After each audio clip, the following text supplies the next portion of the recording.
O jejum intensifica a oração, por Derek Prince. O ensino e exemplo de Cristo. O melhor lugar para começar a estudar a disciplina cristã de jejum é o Sermão da Montanha. Em Mateus capítulo 6, versículos de 1 a 18, Cristo dá instruções aos seus discípulos sobre 3 deveres relacionados, que é dar esmolas, orar e jejuar. Em cada caso, ele coloca especial ênfase na motivação e adverte contra a ostentação religiosa para impressionar os homens. Com essa qualificação, Jesus presume que todos os seus discípulos irão praticar todos esses 3 deveres. E isso está indicado pela linguagem que ele usa em relação a cada um dos 3 deveres. No segundo versículo ele diz, quando pois deres esmola. No versículo 6 ele diz, mas tu quando orares. E no 7º versículo ele diz, e quando orarem. E no versículo 16 diz, quando jejuarem. E no versículo 17 diz, tu, porém, quando jejuares. Em nenhum dos casos Cristo diz se, mas sempre quando. A conclusão é clara. Cristo espera que todos os seus discípulos pratiquem regularmente todos esses 3 deveres. Em particular, o paralelo entre oração e jejum é exato. Se Cristo espera que os seus discípulos orem regularmente, então, pelo mesmo indício, Jesus espera que eles também jejuem regularmente. Jejuar fazia parte do dever religioso entre o povo judeu nos dias de Cristo. Eles praticavam-no continuamente desde o tempo de Moisés. Tanto os fariseus como os discípulos de João Batista jejuavam regularmente. As pessoas ficaram surpresas por não verem os discípulos de Jesus fazendo o mesmo. E eles perguntaram a ele o porquê. A pergunta deles e a resposta de Cristo estão registradas em Marcos capítulo 2, versículo 18, que diz, os discípulos de João e os fariseus estavam jejuando. Algumas pessoas vieram a Jesus e lhe perguntaram, por que os discípulos de João e os dos fariseus jejuam, mas os teus não? Jesus respondeu, como podem os convidados do noivo jejuar, enquanto este está com eles? Não podem, enquanto o tem consigo. Mas virão dias, quando o noivo lhe será tirado, e nesse tempo jejuarão. Essa resposta de Jesus é dada na forma de uma simples parábola. É importante interpretar a parábola corretamente. O noivo, como sempre no Novo Testamento, é o próprio Cristo. Os convidados do noivo são os discípulos de Cristo. A respeito de quem a pergunta foi feita, o período enquanto o noivo está com eles corresponde aos dias do ministério de Cristo na terra, enquanto ele estava aqui fisicamente na presença dos seus discípulos. O período quando o noivo lhe será tirado começou quando Cristo ascendeu para o céu e continuará até que ele retorne para a sua igreja. Nesse intervalo, a igreja, como noiva, está esperando o retorno do noivo. Este é o período no qual nós estamos vivendo agora e do qual Jesus fala definitivamente, e nesse tempo jejuarão. Nos dias que estamos vivendo agora, portanto, jejuar é a marca do verdadeiro discípulo ordenado pelo próprio Jesus. Jejum é definido não meramente pelo ensino de Jesus, mas também pelo seu próprio exemplo pessoal. Imediatamente depois de ser batizado no Jordão por João o Batista, Jesus foi levado pelo Espírito Santo a passar 40 dias jejuando no deserto. Isso está registrado em Lucas capítulo 4, versículos de 1 a 2, que diz, e Jesus, cheio do Espírito Santo, voltou do Jordão e foi levado pelo Espírito ao deserto. E 40 dias foi tentado pelo diabo, e naqueles dias não comeu coisa alguma. E terminando eles, teve fome. O registro diz que Jesus não comeu nada durante esses 40 dias, mas não diz que ele não bebeu. Também diz que ao fim deles teve fome, mas não diz que ele teve sede. A provável conclusão é, portanto, que ele se absteve de comida, mas não de água. Durante esse período de 40 dias, Jesus entrou em conflito espiritual direto com Satanás. Existe uma significante diferença na expressão usada por Lucas para descrever Jesus antes e depois do seu jejum. No começo, em Lucas, capítulo 4, versículo 1, nós lemos, Jesus, cheio do Espírito Santo, voltou do Jordão. No final, em Lucas, capítulo 4, versículo 14, nós lemos, Jesus voltou para a Galileia no poder do Espírito. Quando Jesus foi para o deserto, ele já estava cheio do Espírito Santo, mas quando saiu depois de jejuar, voltou no poder do Espírito. Parece que o potencial do poder do Espírito Santo que Jesus recebeu no momento do seu batismo no Jordão só entrou em plena manifestação depois de ele ter completado o seu jejum. O jejum foi a fase final da preparação porque teve que passar antes de entrar no seu ministério público. As mesmas leis espirituais aplicadas no próprio ministério de Jesus aplicam-se também no ministério dos seus discípulos.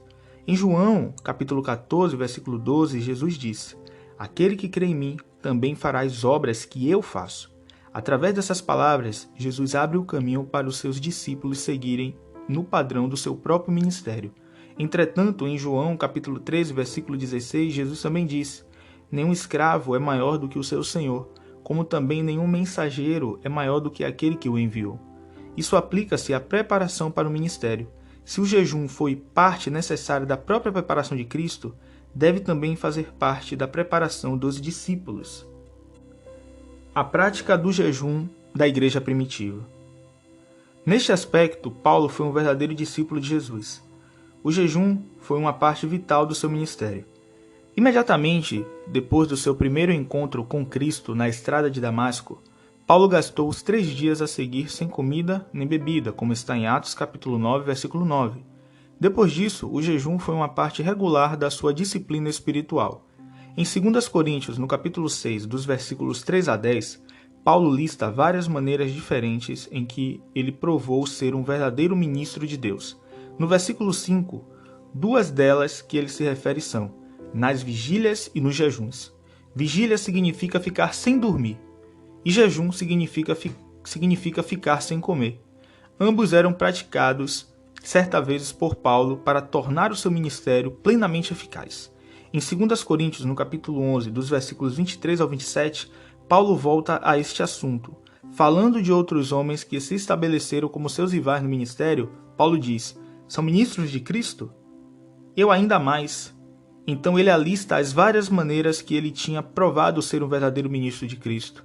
No versículo 27 ele diz: "Em trabalhos e fadigas, em vigílias, muitas vezes, em fome e sede, em jejum, muitas vezes." Aqui novamente Paulo faz uma ligação estreita entre estar em vigília e jejuar. Em jejum, muitas vezes, indica que Paulo se dedicou a frequentes períodos de jejum. Fome e sede referem-se a ocasiões quando nem comida nem bebida estavam disponíveis. Jejum refere-se a ocasiões quando a comida estava disponível, mas Paulo deliberadamente se absteve por motivos espirituais. Os cristãos do Novo Testamento não apenas praticavam o jejum individualmente, como parte das suas disciplinas espirituais, mas também o praticavam coletivamente como parte do seu ministério coletivo a Deus. Isso está afirmado no relato de Lucas em Atos, capítulo 13, dos versículos de 1 ao 3, que diz: "E na igreja que estava em Antioquia havia alguns profetas e doutores, a saber, Barnabé e Simeão, chamado Níger, e Lúcio Cirineu, e Manaém, que fora criado com Herodes o tetrarca, e Saulo. E servindo eles ao Senhor e jejuando, disse o Espírito Santo: Apartai-me a Barnabé e a Saulo para a obra aos que tenho chamado. Então, jejuando e orando e pondo sobre ele as mãos, os despediram."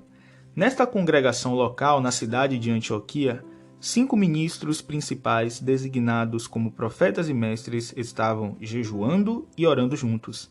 Isso é descrito como ministrar ao Senhor. A maioria dos atuais líderes cristãos ou congregações conhecem muito pouco deste aspecto do ministério. Entretanto, na ordem divina, ministrar ao Senhor vem antes de ministrar aos homens. Como fruto de ministrar ao Senhor, o Espírito Santo traz a direção e o poder necessário para um ministro eficaz ao homem. E assim foi em Antioquia. Enquanto estes 5 líderes oraram e jejuaram juntos, o Espírito Santo revelou que ele tinha uma tarefa especial para 2 deles, Barnabé e Saulo, que mais tarde chamado Paulo. Ele disse: "Apartai-me a Barnabé e a Saulo para a obra que os tenho chamado." Dessa maneira, esses 2 homens foram chamados para uma tarefa especial. Entretanto, eles não estavam ainda preparados para empreender a tarefa. Eles ainda precisavam a transferência da graça e do poder especial necessários para a tarefa que estava por vir.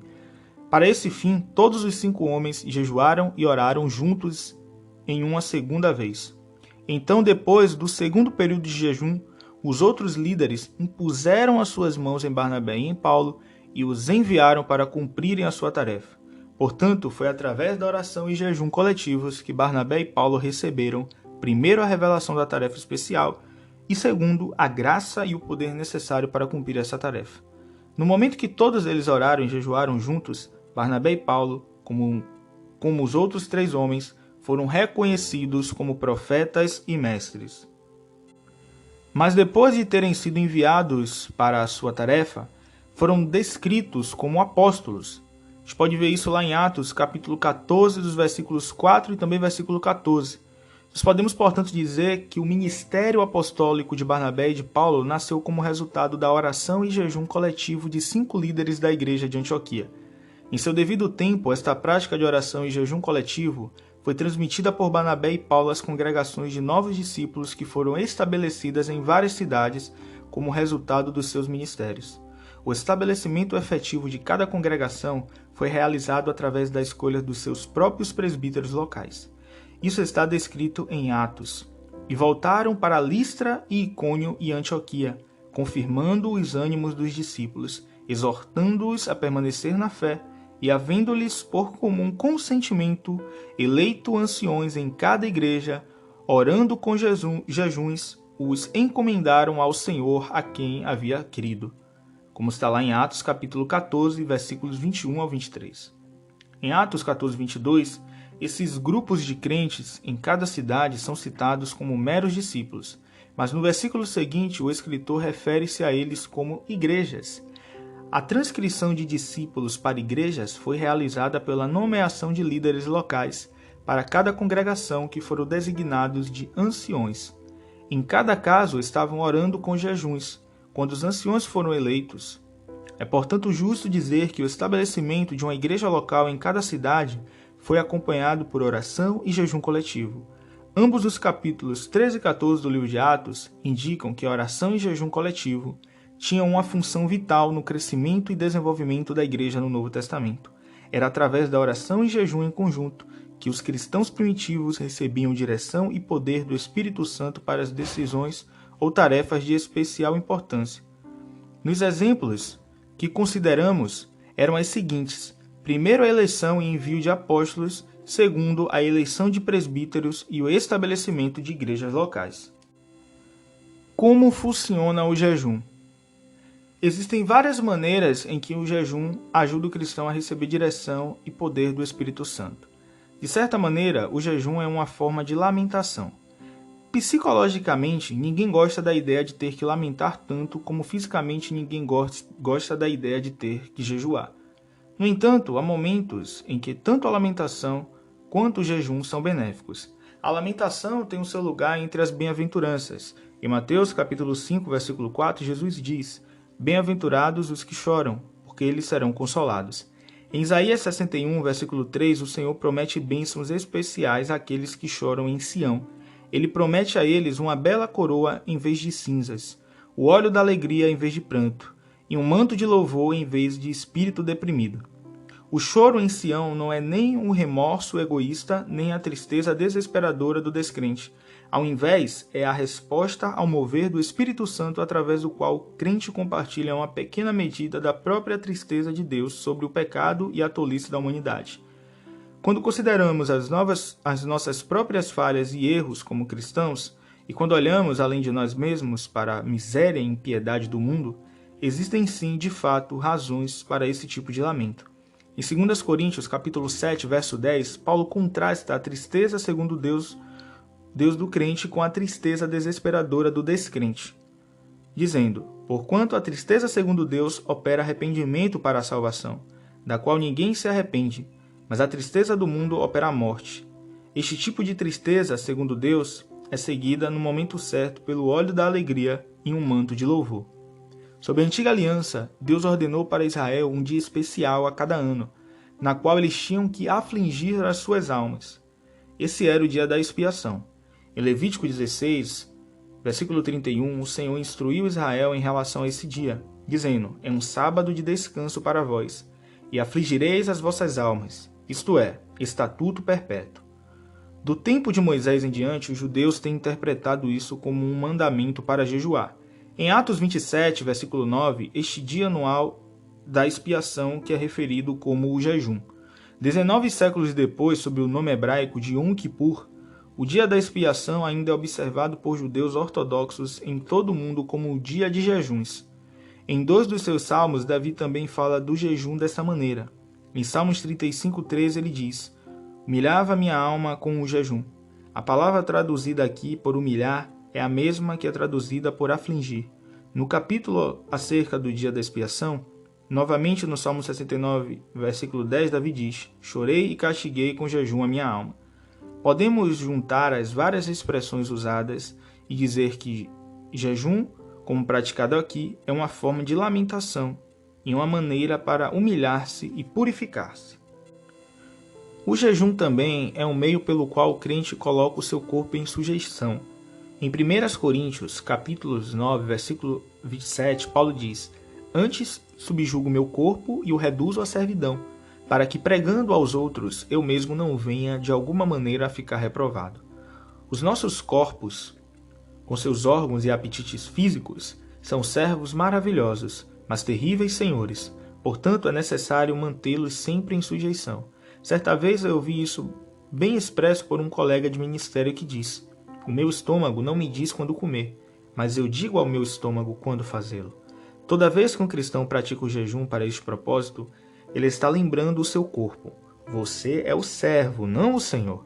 Em Gálatas 5,17, Paulo deixa claro a direta oposição que existe entre o Espírito de Deus e a natureza carnal do homem, dizendo: porque a carne cobiça contra o Espírito e o Espírito contra a carne, e estes opõem-se um ao outro. O jejum lida com as duas grandes barreiras ao Espírito Santo que são levantadas pela natureza carnal do homem.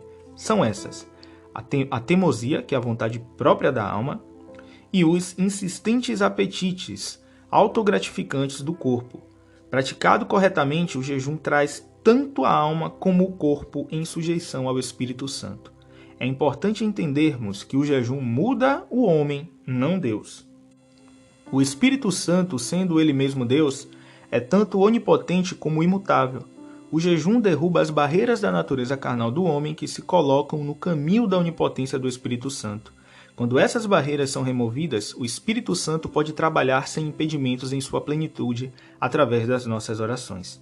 Em Efésios, no capítulo 3, versículo 20, Paulo procura expressar o inesgotável potencial da oração, dizendo: ora, aquele que é poderoso para fazer tudo muito mais abundantemente, além daquilo que pedimos ou pensamos, segundo o poder que em nós opera. O poder que atua nas nossas orações e através delas é o Espírito Santo. Ao remover as barreiras carnais, o jejum abre o caminho para a onipotência do Espírito Santo atuar no mais abundantemente além nas promessas de Deus. Na verdade, há apenas um limite à onipotência de Deus, que é a justiça eterna de Deus. Por isso, o jejum nunca mudará os justos padrões de Deus. Se algo está fora da vontade de Deus, o jejum nunca o colocará dentro da vontade de Deus. Se for errado e pecaminoso, ainda é errado e pecaminoso, e não importa quanto tempo uma pessoa possa jejuar. Há um exemplo muito claro disso em 2 Samuel, no capítulo 12. Davi cometeu adultério. Em consequência disso, uma criança nasceu. Deus disse que parte do julgamento seria a morte da criança. Davi jejuou 7 dias, mas mesmo assim a criança morreu. Jejuar 7 dias não mudou o justo julgamento de Deus sobre o ato pecaminoso de Davi. Se uma coisa é errada, o jejum não a tornará certa. Nada fará isso. O jejum nem é engenhoca, nem remédio para tudo. Deus não faz tais coisas. Deus oferece plena provisão para o total bem-estar do seu povo em cada área da sua vida espiritual, física e material. O jejum é uma parte dessa provisão total. O jejum não é um substituto para nenhuma outra parte da provisão de Deus. Inversamente, nenhuma outra parte da provisão de Deus é um substituto para o jejum. Em Colossenses capítulo 4, versículo 12, lemos que Epáfras orou por seus companheiros crentes para que eles se conservassem firmes, perfeitos e consumados em toda a vontade de Deus. Isso estabelece um padrão muito alto para todos nós. O meio bíblico que nos é dado para obtermos esse padrão é o jejum.